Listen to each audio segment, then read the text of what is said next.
Hello everyone.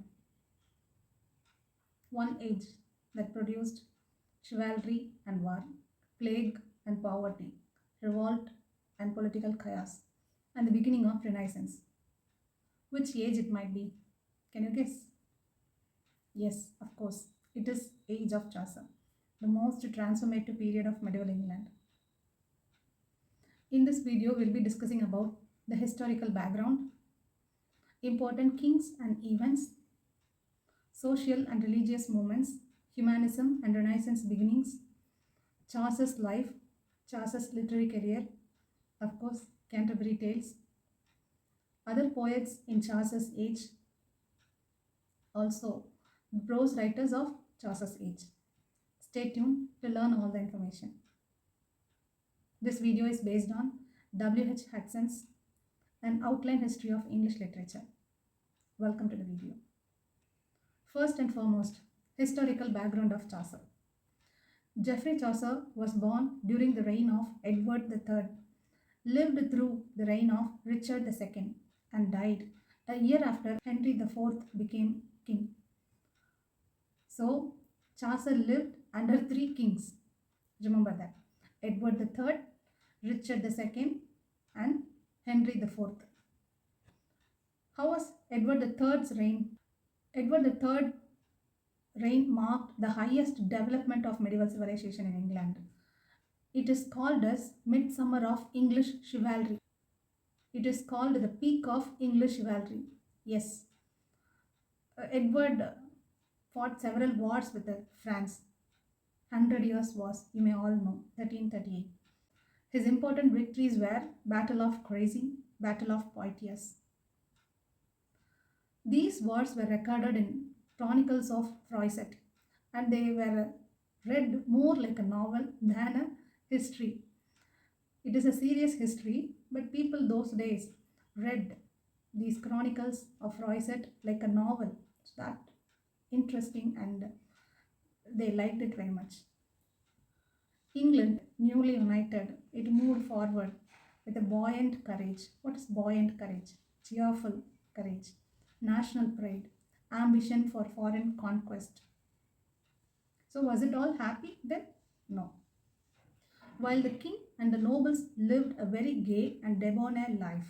Debonair means carefree and elegant life. Common people suffered. Trade expanded and commercial classes grew wealthy. But common people suffered. Why? It is because of the wars. The wars led to heavy taxation. Heavy taxation made the common people suffer. Not only that, Black Death hit England in 1348 and 1349. It is a terrible epidemic, plague. It killed more than 1/3 of the population in 1 year. It reappeared again in 1362, 1367, 1370. After this, labors became scarce, wages increased, government passed harsh labors, social tension began.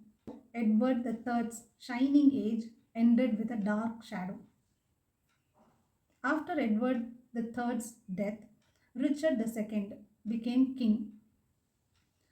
When Richard II, the grandson of Edward III, became king, he was only 10-year-old boy. His reign was marked by heavy taxation. Same, it continued. Heavy taxation, political conflicts, social unrest, despotic tendencies. This led to Peasants Revolt. Enormous cost of Edward's wars led to severe taxes, including the poll tax. This led to rebellion in 1381. This rebellion is called Peasants Revolt. The leaders of this Peasants Revolt were Wat Tyler, Jack Straw, John Ball. The rebels marched to London, but the revolt was suppressed. Though the revolt was suppressed, it showed deep dissatisfaction, growing class consciousness, breakdown of medieval harmony. This unrest forms the background of Chaucer's society. Corruption in church. It also happened in Richard II's time. During this period, high church officials became wealthy and worldly. Low clergy were ignorant. Mendicant friars were accused of greed. Spiritual zeal weakened. This corruption deeply influenced literature. Chaucer exposes this through the pleasure loving monk, the immoral friar, the clever partner. But he criticizes all these with humor, not revolution.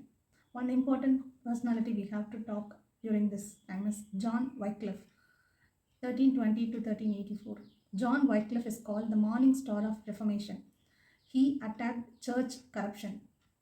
He sent out poor priests, produced the first complete English translation of Bible, and he was officially condemned in 1382. See, all these happened in Richard II's time. Peasants Revolt broke in 1381. Corruption, and due to the corruption, John Wycliffe sent out a poor priest everywhere. He produced a complete translation of Bible, but he was condemned for his revolutionary acts. He was condemned in 1382. Chaucer was not a reformer, but he was aware of all these movements and tensions around his age. Another major force that led this age is humanism. A new intellectual wind blew from Italy. The leaders of this revival were Petrarch and Boccaccio. Through their works, humanism spread to England also. The intellectual revival eventually led to Renaissance.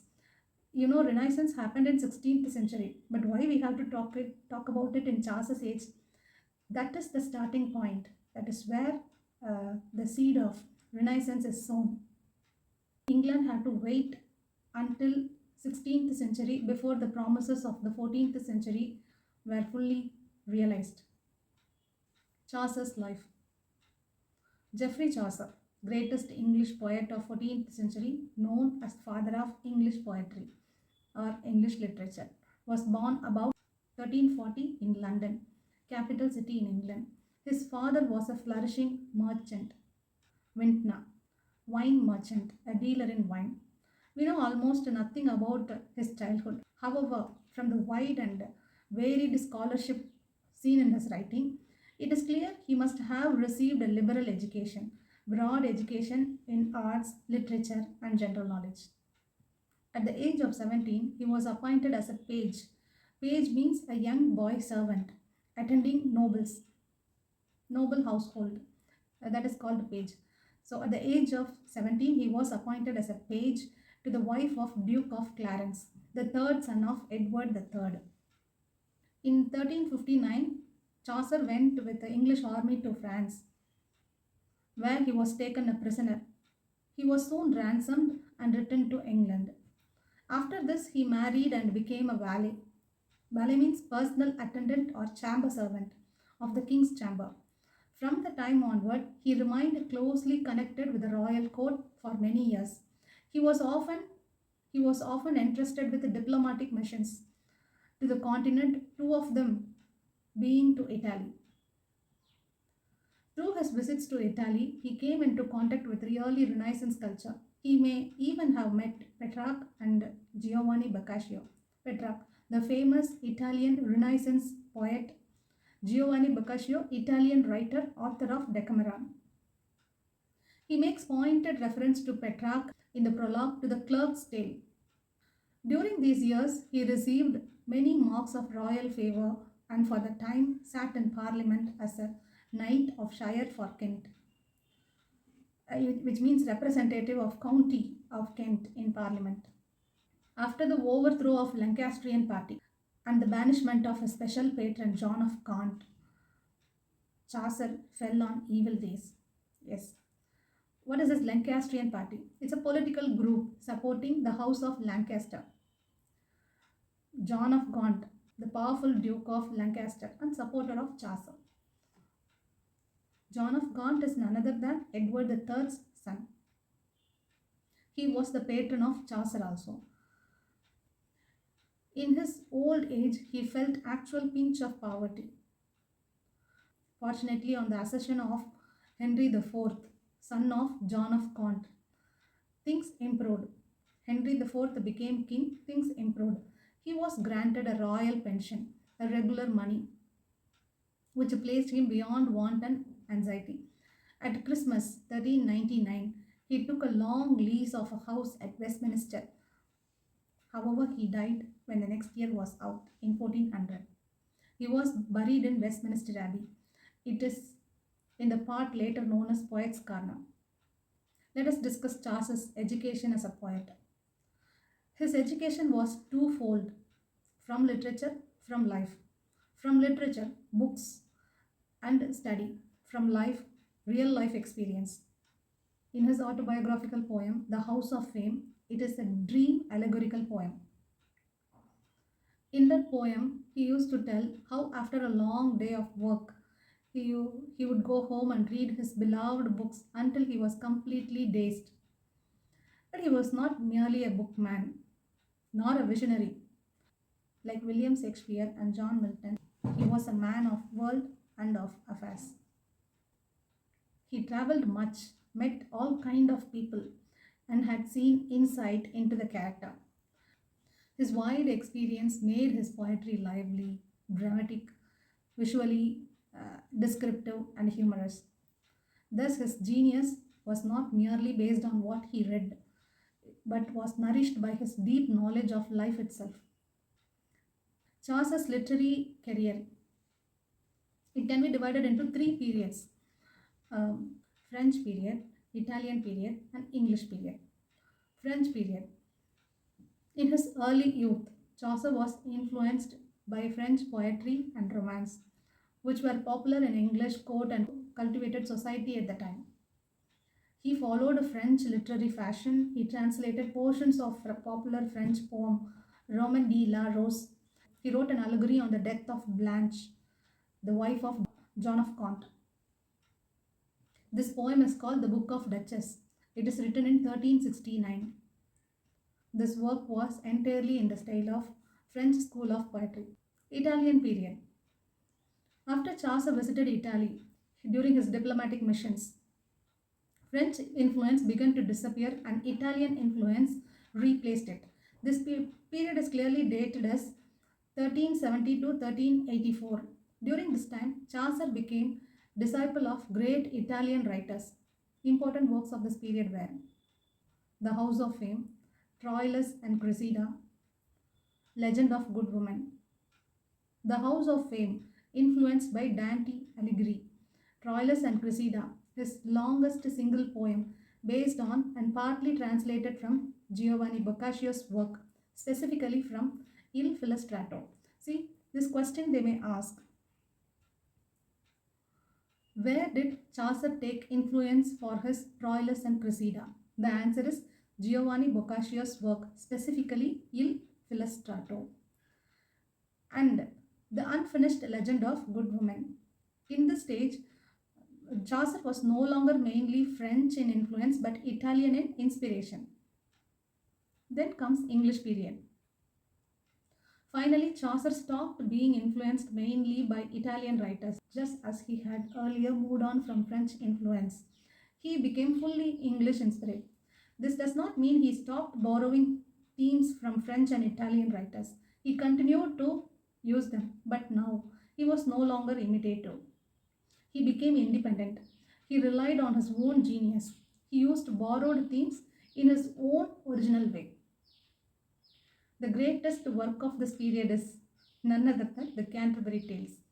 This is Chaucer's most famous and most characteristic work, representing the height of his artistic mastery. So the three periods: French period, Italian period, English period. When it comes to French period, you have to remember the Book of Duchess, 1369. When it comes to Italian period, you must remember The House of Fame, Troilus and Cressida, Legend of Good Women, 1370 to 1384. English period, independent writing style, Canterbury Tales must be remembered here. And that is why we call, due to Canterbury Tales, we call Geoffrey Chaucer the father of English poetry. Let us see few details about Canterbury Tales. Let's see the summary of that. A group of pilgrims meet in Tabard Inn in Southwark. By chance, Chaucer himself is also staying there. Since he too is going on the same pilgrimage, he joins the group. Pilgrimages were very popular in 14th century. People often travel in groups, partly for companionship, partly because the roads were dangerous, and also for social enjoyment. Some pilgrims, like wife of Bath, had already traveled as far as Rome and Jerusalem, but in this case, the pilgrims are going to the shrine of St. Thomas a Becket at Canterbury. The cheerful host of Tabard Inn, Harry Bailey, welcomes them warmly, welcomes the group of pilgrims, and gives them good food and a strong drink. After supper, he proposes a plan. Each pilgrim should tell two tales on the way to Canterbury and two tales on the way back. He himself will act as a judge. Harry Bailey will act as a judge. The best storyteller will be treated to a supper by the rest of the pilgrims. The pilgrims accepted the suggestion, and thus Canterbury Tales begin. All these details I said now is already described in the prologue. After explaining the plan, Chaucer introduces his fellow pilgrims. Though they mainly belong to what we may call the middle classes, the group represents many sections of society. Military class, a knight, a squire, a yeoman; ecclesiastical class, that is, church class, a prioress, a nun, a monk, a friar, a summoner, a pardoner, a poor parson, a clerk of Oxford. Other professions, a lawyer, a physician, a franklin, a merchant, a shipman, a miller, a cook, a manciple, a reeve, a haberdasher, a carpenter, a weaver, a dyer, a tapicer, a ploughman. A wealthy cloth maker from the West Country named Alison, better known as wife of Bath. Chaucer's power of characterization is at its highest in these descriptions. The prologue is a masterpiece because of insight, sure touch, fine discrimination, subtle humor. Each character is individual, yet also typical of English society of Chaucer's time. According to the original plan, each pilgrim was to tell 4 stories, but Chaucer completed only small portion. The work as we have it consists of 24 tales. Thus it is incomplete. Even so, the tales are wonderfully varied. They differ widely according to the character of the storyteller. For example, the noble and chivalrous story of the knight, the beautiful story of patient Griselda told by the clerk, the coarse and humorous tales of miller and reeve.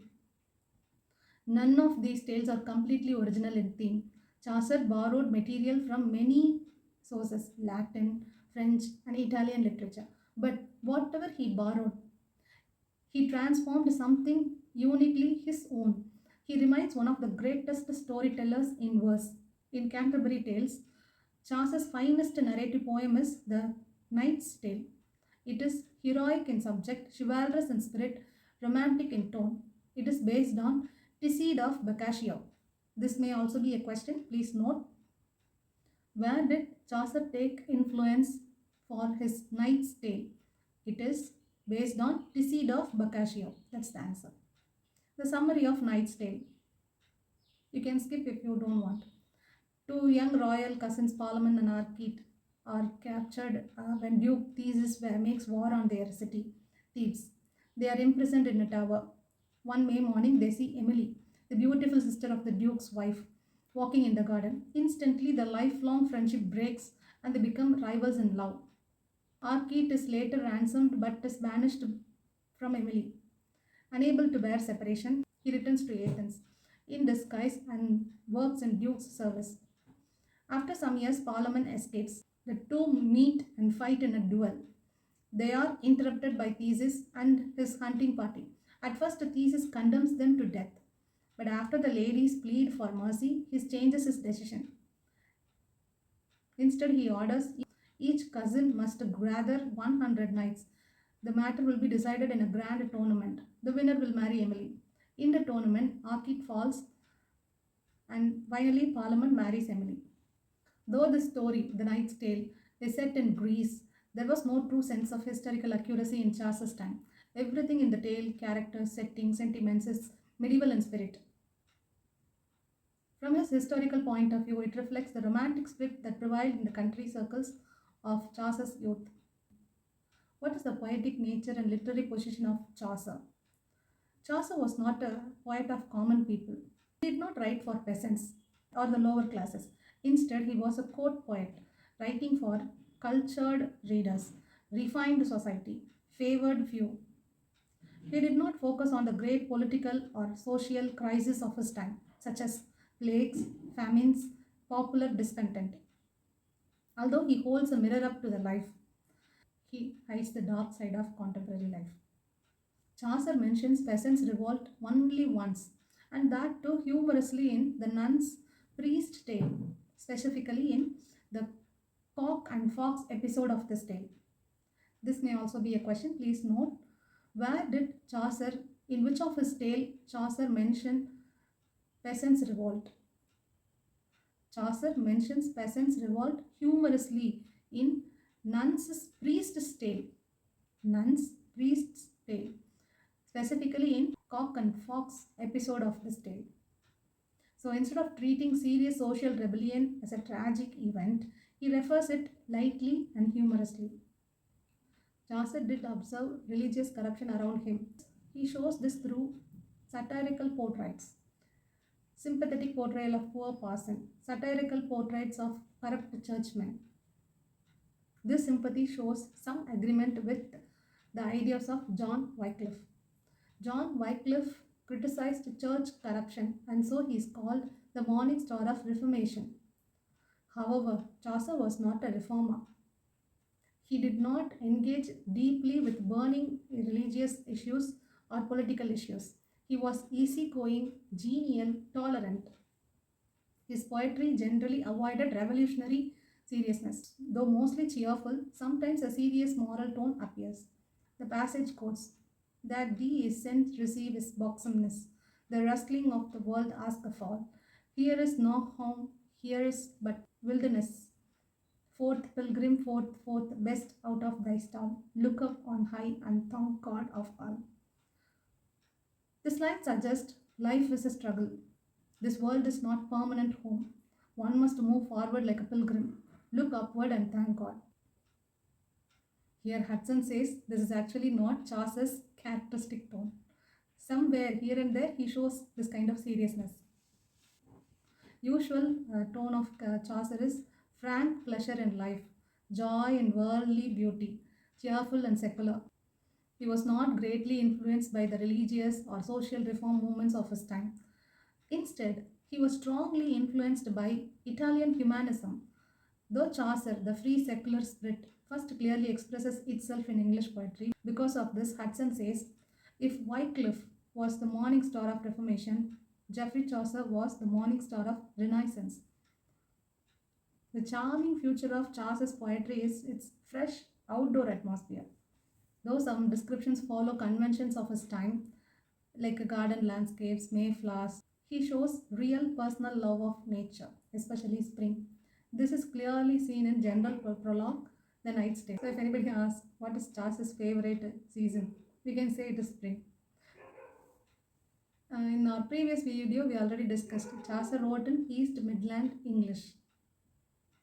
Though it was difficult, it became rewarding with practice. His poetry gives pleasure because of felicity and melody of words. He abandoned old English style. You remember that alliteration style. He dropped that and used French rhyme model. Even he jokingly refers to alliteration as rim, ram, rough. This can also be a question. How did Geoffrey Chaucer mention the old alliteration method, old English poetic style alliteration? He jokingly refers it as rim, ram, rough. Other poets of Chaucer's age: John Gower, 1332 to 1408. John Gower was Chaucer's chief rival in poetry. Though rivals, both of them have mutual respect. Chaucer and Gower were long friends. Chaucer dedicated his poem Troilus and Cressida to Moral Gower. Gower in return referred warmly to Chaucer towards the end of his Confessio Amantis. So this shows their mutual respect for each other. But jealousy and misunderstanding arose between them later. Gower was industrious. hardworking, well meaning, extremely voluminous, learned and careful.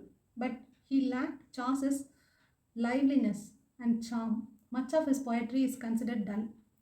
Unlike Chaucer, who immediately realized the possibilities of English language, Gower was uncertain about which language to use. Chaucer immediately was sure, and he was confident in using East Midland dialect. But Gower had a dilemma which dialect to use.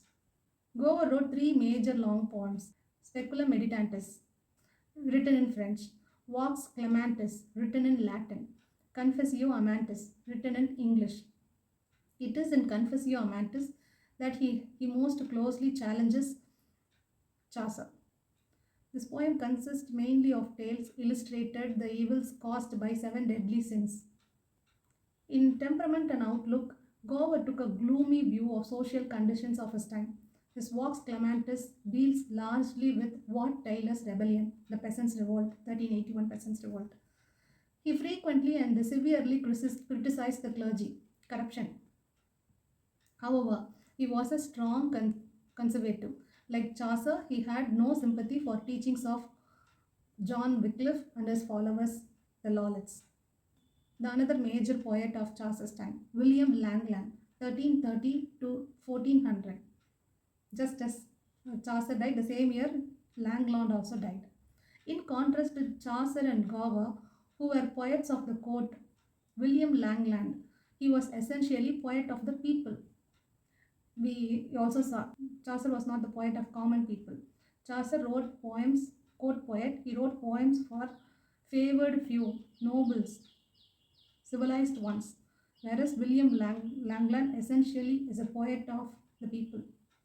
Very little is known about William Langland. He seems to have been son of Franklin, a landowner, probably born near Malvern. He lived a life of poverty and simplicity. His major work is The Vision of William concerning Piers the Plowman. This is an enormous allegorical poem. This poem is rambling, confused, almost formless. So, as a polished literary work, it has weakness. But these defects are compensated by its energy, its serious moral purpose. Langland uses the device of a dream and attacks social and church abuses, exposes the greed and hypocrisy of the clergy, criticizes the avarice and tyranny of those in power. To fully understand 14th century England, we must read this poem along with the Chaucer. Langland was a Puritan and democratic. He was not a follower of John Wycliffe. He was not politically a revolutionary, but he deeply sympathizes the suffering masses. He wanted to restore English religion to the simplicity and purity of gospel truth. He wrote for people, so his language is rustic and old-fashioned. Dialect is mixed, southern, midland English. It follows Anglo-Saxon principle of alliteration. Chaucer used French end rhyme, whereas William Langland uses Old English, Anglo-Saxon principle of alliteration. The opening lines are, In a summer season when soft was the sun, I shop me in shrouds as I a shape wear. This makes it the last important poem written in old alliterative method. The next important poet of Chaucer's age is John Barber, 1316 to 1395, another 14th century poet. For some time he was Archdeacon of Aberdeen. He is considered the real father of Scottish poetry. His fame rests on his long poem, The Bruce. This poem records the great deeds of Robert Bruce. It is written in spirited narrative style. So when it comes other poets of Chaucer's age, you must remember John Gower, William Langland, John Barber. Prose of Chaucer's age. Hudson says that under this title there is little to record. Geoffrey Chaucer wrote only few prose works. His translations of Consolation of Philosophy by Boethius, his treatise on astrolabe, these are not very important works considering his poems. Wycliffe's contribution here is tremendous. John Wycliffe produced Wycliffe's Bible 1380. This Bible is described as an example of vigorous and artless English. His controversial pamphlets showed that English could be used for theological discussion at a time when Latin was considered only proper language for such subjects.